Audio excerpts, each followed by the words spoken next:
आज आपण 3 जूनमध्ये इंडियन एक्सप्रेस आणि द हिंदूमध्ये आलेले आर्टिकल बघणार आहोत. हे पूर्ण द हिंदू आणि इंडियन एक्सप्रेसमध्ये आलेले आर्टिकल्स आहेत. याच्यातला आपण यापैकी आपण एक इंडिया चायना बॉर्डर सेटलमेंटचा आर्टिकल बघणार आहोत, ज्याचं ओरिजिनल नाव पेपरमध्ये हे होतं, the harvest China wants is one India can not afford. हे पेपरमधलं नाव होतं. ओके.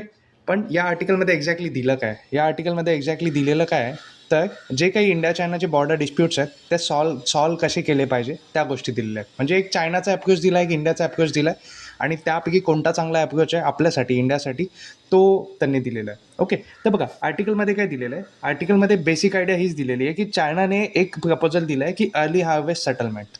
आता what is early harvest proposal, exactly ती सेटलमेंट आहे काय. तर बघा चायनाचं म्हणणं काय आहे, चायनाचं म्हणणं काय आहे, जे इंडियाचे 3 जे डिस्प्युटेड जे पण बॉर्डर्स आहेत त्या सॉल्व करण्यासाठी चायना काय म्हणतं, चायना म्हणतं की ज्या इझिएस्ट सॉल्वेबल आहेत डिस्प्यूट्स ते आपण पहिले सॉल्व करूया, जे अवघड आहेत ते आपण विथ टाईम सॉल्व करूया. याला काय म्हणतात, अर्ली हार्वेस्ट प्रपोजल. आता बघा इंडियाची काय बाजू आहे, इंडियाची बाजू आहे की इंडिया असं म्हणतं, आपलं इंडिया अशी म्हणते की बाबा कॉम्प्रिहेन्सिव्ह पॅकेज सेटलमेंट. आता याचं म्हणणं काय, कॉम्प्रिहेन्सिव्ह पॅकेज सेटलमेंटचं म्हणणं काय, याचं म्हणणं हेच आहे की जेवढे काही बॉर्डर डिस्प्यूट्स आहेत XYZ, जे काही बॉर्डर डिस्प्यूट आहेत ते सगळे सोबतच सॉल्व झाले पाहिजे. ओके. आता हे झाले, हे 2 पॉईंट झाले, हे 2 मुद्दे झाले की एक चायनाचा मुद्दा आणि एक इंडियाचा मुद्दा. आता एक्झॅक्टली बॉर्डर्स आहे कोणत्या, ज्या डिस्प्युटेड्स आहेत. तर बघा आपण काय केलं आहे, त्या बॉर्डर्स आहेत त्यांना तीन याच्यात डिवाईड केलं आहे, वेस्टर्न सेक्टर, मिडल सेक्टर आणि ईस्टर्न सेक्टर. वेस्टर्न सेक्टर म्हणजे जम्मू काश्मीर, लडाख तिकडचा एरिया येतो. त्यानंतर मिडल सेक्टर म्हणजे जो हिमाचल, उत्तराखंड तो वाला पार्ट येतो, आणि ईस्टर्न सेक्टर म्हणजे अरुणाचल प्रदेश, सिक्कीमवाला पार्ट येतो. आता वेस्टर्न सेक्टरमध्ये काय, वेस्टर्न सेक्टरमध्ये डिस्प्युटेड बॉर्डर्स कोणतात, Aksai Chin, Depsang plains, Galwan valley, Pangong Tso lake ते वाले, आणि देमचॉक आणि हॉट स्प्रिंग हे आहेत. आता मिडल सेक्टरमध्ये कोणते आहेत, उत्तराखंड आणि हिमाचलमध्ये असे छोटे 1-2 आहेत जे आपल्याला कधी न्यूजमध्ये ऐकायला नाही मिळत.